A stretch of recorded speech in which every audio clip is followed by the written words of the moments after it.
Hai anak-anak. Jangan lupa subscribe. Terima kasih. Like dan subscribe. Subscribe to my channel. Misteri kejujuran. Kes kehilangan biskut. Pada suatu hari, di sebuah kejiranan yang aman dan damai, tinggallah seorang budak lelaki bernama Ahmad. Ahmad dikenali sebagai seorang yang jujur dan adil. Baginya, kejujuran sangat penting untuk mendapatkan dan mengekalkan kepercayaan orang lain. Pada suatu pagi yang cerah, berlaku satu kejadian luar biasa yang benar-benar menguji kejujuran Ahmad. Semuanya bermula apabila Nyonya Putih, jiran Ahmad, membakar biskut coklat yang sangat harum dan menyelerakan. Aroma biskut itu dapat dihidu oleh seluruh kawasan kejiranan dan menarik perhatian ramai, termasuklah Ahmad. Nyonya Putih meletakkan biskut-biskut itu di tepi tingkap untuk disejukkan. Namun, apabila dia kembali untuk mengambilnya, biskut-biskut itu telah hilang. Dia sangat terkejut dan kecewa. Berita kehilangan biskut itu tersebar dengan cepat dan ramai mula tertanya-tanya siapa yang mengambilnya.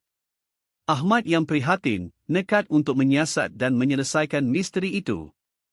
Dia percaya bahawa mencari kebenaran itu penting, walaupun jawapannya mungkin tidak disenangi oleh orang lain. Ahmad memulakan penyiasatan dengan menyoal siasat semua orang yang berada di sekitar kawasan pada waktu kejadian. Dia mendengar dengan teliti dan memerhati reaksi mereka.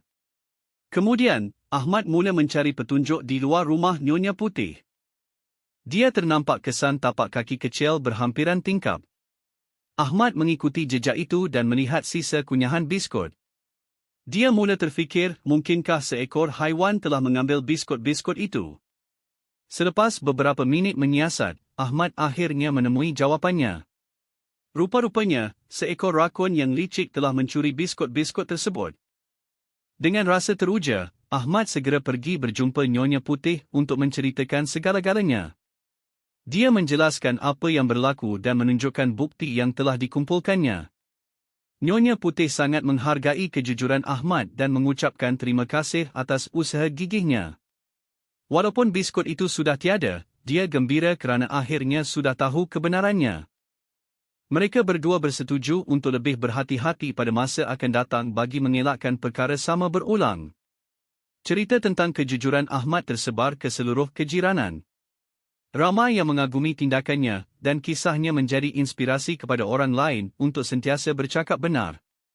Misteri kejujuran atau kes kehilangan biskut menjadi cerita yang sering diceritakan semula. Ia mengajar kita bahawa kejujuran dan keadilan sangat penting dalam kehidupan. Melalui penyiasatan ini, Ahmad belajar bahawa bercakap benar dan mengekalkan kepercayaan adalah tanggungjawab yang harus dipikul oleh semua orang. Dan begitulah, kisah Ahmad menjadi satu peringatan bahawa kejujuran mampu mengubah segalanya dan ia bermula dengan satu hati yang ikhlas. Tamat.